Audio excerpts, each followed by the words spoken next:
You are a very powerful organization, powerful with lots of money and lots of weapons. MS-13 is infamous for its brutality, but even they tremble before the cannibalistic horrors of the Jalisco New Generation cartel, where new recruits prove their loyalty by devouring their enemies. Yet, the deadliest blows to MS-13 come from their relentless rivals, the 18th Street Gang. MS-13 and its rivals like the 18th Street Gang, who have spilled more MS-13 blood than any other. But that's just the tip of the iceberg. Brace yourself as we unveil the 20 gangs that strike fear into the heart of MS-13. Number 20, Jalisco New Generation Cartel. The Jalisco New Generation Cartel, CJNG, has quickly risen to become one of Mexico's most formidable criminal organizations. Emerging in 2009 from the fragmented Milenio cartel, CJNG initially served as the armed wing of the powerful Sinaloa cartel.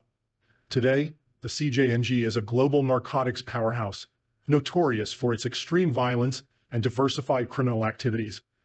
The cartel's rapid ascent is fueled by its strategic ruthlessness. It has expanded its operations into 27 of Mexico's 32 states, often clashing with rival groups in brutal territorial battles. Their methods are not just confined to drug trafficking. The CJNG's criminal portfolio includes extortion, kidnapping, human trafficking, illegal mining, and even control over lucrative sectors like the avocado trade in Michoacán and oil theft in Guanajuato. What sets the CJNG apart is its hierarchical, centralized structure, a stark contrast to the more fragmented Sinaloa cartel. This tight organization allows CJNG to maintain iron-fisted control over its affiliated groups, which number over 37. This cohesion has enabled the cartel to forge strategic alliances, such as with self-defense groups in the Tierra Caliente region, further solidifying its dominance. As the CJNG continues to expand, its presence is synonymous with escalating violence, making it a significant and growing threat not only in Mexico, but also across international borders. The cartel's influence and brutality make it a central player in the ongoing struggles that plague Mexico's landscape, marking it as a critical problem for the nation and beyond. Number 19. Los Zetas. Los Zetas, one of Mexico's most feared cartels, began in 1997 when 31 elite members of the Mexican Army's Airborne Special Forces defected to a life of crime. These highly trained soldiers used their military skills to become hired assassins, bodyguards, and drug runners for the Gulf Cartel, led by Ociel Cardenas Guillen. Under the leadership of their first commander, Arturo Guzmán de Sena, known as Z1. Los Zetas quickly gained notoriety for their ruthlessness and efficiency.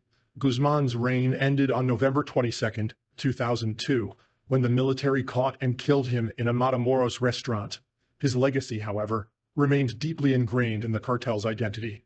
After Guzmán's death, Heriberto Lascano, or El Lasca, took over, steering Los Zetas out from under the Gulf cartel's control, especially after Cardenas was arrested and extradited. Under Lascano, Los Zetas became an independent and formidable force, expanding their criminal empire beyond drug trafficking to include arms dealing, human trafficking, and extortion. Their influence stretched from Central America to Colombia, with reported connections in Venezuela, Europe, the United States, and even West Africa. What distinguishes Los Zetas from other cartels is their military precision and strategic planning, rooted in the backgrounds of their founders. Their methods are as brutal as they are sophisticated, often involving shocking acts of violence to maintain control. A chilling example is the August 2010 massacre of 72 migrants in San Fernando, Tamaulipas, where the victims were murdered and dumped in a mass grave. Today, Los Zetas remain a powerful and feared entity in the Mexican underworld, their military roots still evident in their operations and tactics.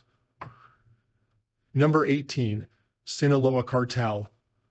The Sinaloa Cartel, once led by the notorious Joaquín El Chapo Guzmán, is more than just an organization. It's an empire that dominates the global drug trade.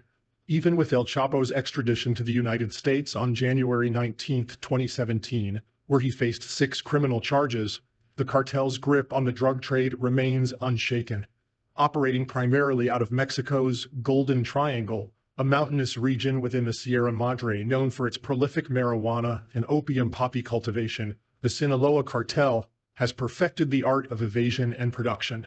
A recent visit to this region, just before El Chapo's extradition, revealed the deep-rooted influence the cartel holds. In these remote villages, symbols of El Chapo's legacy are worn proudly, such as baseball caps bearing the number 701, a reference to his ranking on Forbes's list of billionaires. Hidden airstrips snake through dense forests, while discreet graves mark the sites of cartel-related murders. In this lawless land, men armed with AR-15s and gold-plated pistols maintain control, representing the cartel's iron grip on the region. The drug trade here isn't just a business, it's a way of life. The opium poppy, the lifeblood of heroin production, thrives in the fertile soil.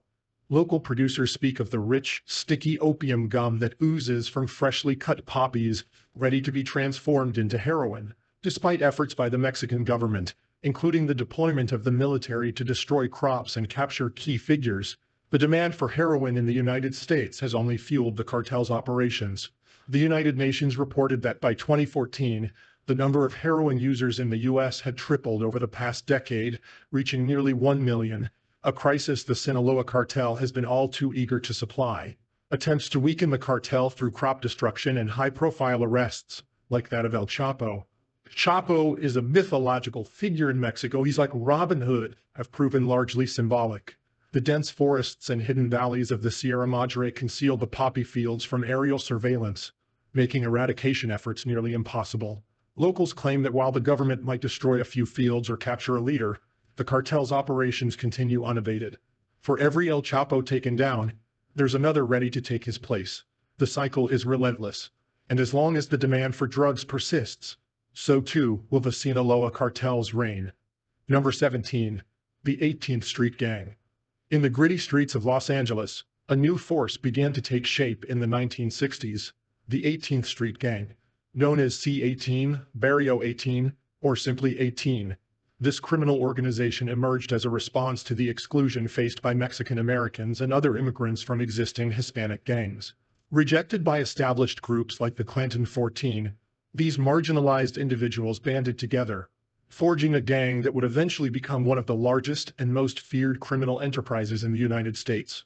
What made the 18th Street Gang unique was its rapid expansion and diversity.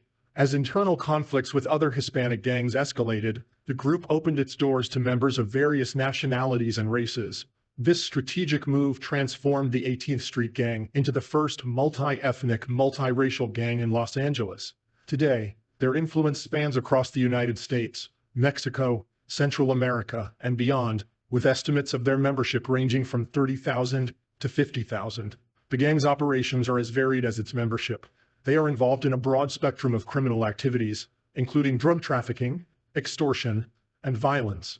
Their ties with the Mexican mafia have further cemented their dominance, and they are notorious for contributing to the staggering homicide rates in the Central American Northern Triangle. The 18th Street Gang's influence extends into the prison system, where they maintain a grip of intimidation and control. Their reach is global, with established gangs in Australia, Canada, England, Germany, and several Central American countries. This expansion reflects the gang's relentless drive and adaptability, ensuring that their legacy of violence and crime continues to resonate worldwide. Number 16. Albanian Mafia. When you picture the cocaine trade, names like Pablo Escobar and his Colombian empire might come to mind. However, a new player has emerged in the European drug scene, operating with a modern twist on an old business model, the Albanian Mafia. Known as Mafia Shqiptare, this Albanian organized crime syndicate has revolutionized the cocaine trade in the UK. Unlike previous importers who relied on intermediaries, the Albanian Mafia cut out the middleman, establishing direct connections with Colombian cartels. This allowed them to manage shipments personally and ensure the highest quality of cocaine. By negotiating directly with suppliers, they secured the drug at significantly lower costs, around £4,000 to £5,500 per kilo, while their competitors were paying over £20,000. This efficiency enabled them to flood the UK market with cheaper, purer cocaine, driving prices to their lowest since the 1990s. To dominate the market, the Albanian Mafia forged a strategic alliance with the 'Ndrangheta, one of Italy's most powerful mafias. This partnership granted them access to crucial European ports, like Rotterdam and Antwerp, essential for distributing their product. Despite occasional setbacks, such as the arrest of a major player in 2017, the Albanian syndicate's grip on the market remains strong. Their success is not just about violent reputation, but strategic intelligence. Unlike traditional mafia hierarchies, the Albanian crime world operates through regional networks, focusing on entrepreneurship and global mobility. Number 15. Russian Mafia. The Russian Mafia is a criminal behemoth far removed from the street gangs of the Bloods and Crips. This isn't a mere collection of petty criminals. It's a sprawling, sophisticated syndicate with deep roots in virtually every illicit enterprise imaginable. The post-World War II era set the stage for its evolution, as the disintegration of the Soviet Union created a power vacuum and an unstable governance that couldn't curb the rise of armed gangs. In the chaos of the early 1990s, these gangs exploited the growing black market, rapidly amassing wealth and influence through violence, backdoor deals, and international crime. By the mid-1990s, the Russian mafia had surged to the forefront of global criminal concerns. Louis Freeh, then the FBI director, labeled it as the greatest threat to the United States during that period. The Russian mafia remains one of the world's most formidable and feared criminal organizations. Comprising about 6,000 groups, it wields significant power with its members engaged in a staggering array of illegal activities. These include human trafficking, racketeering, drug trafficking, extortion, robberies, arms dealing, high-profile murders, financial crimes, and even terrorism. The mafia's reach extends beyond mere crime. It has been known to manipulate governments, exerting influence through force and orchestrating elaborate money laundering schemes. With over 500,000 members spread across more than 50 countries, its global presence is both vast and menacing. The Russian mafia's entrenched power and adaptability have rendered these attempts largely ineffective, making it a persistent sore thumb in the global fight against organized crime. Number 14. Yakuza. Deep within the heart of Japan, a criminal empire operates with a fierce grip on both the underworld and the legal economy. The Yakuza. These notorious organizations, characterized by their elaborate tattoos and adherence to samurai-like rituals, command a significant portion of Japan's illegal activities. Their operations span a dark spectrum, from blackmailing and smuggling to drug trafficking, gambling, and loan sharking. Yet their influence doesn't stop at the criminal fringe. The Yakuza have their claws in legitimate businesses, including restaurants, bars, trucking companies, and even major factories.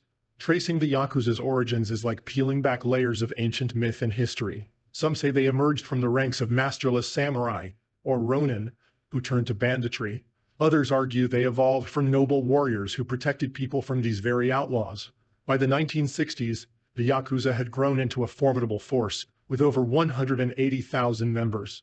However, by the dawn of the 21st century, their numbers had dwindled to approximately 88,000, including both full members and associates. The Yakuza have occasionally displayed a surprising side. In 1995, they donated supplies to victims of the Kobe earthquake, and again in 2011, they provided relief to those affected by the Japan earthquake and tsunami.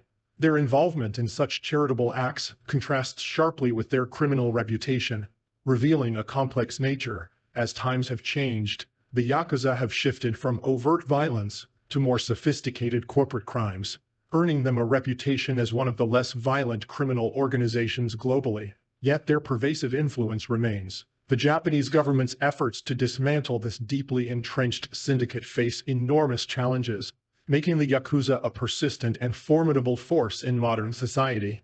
Number 3.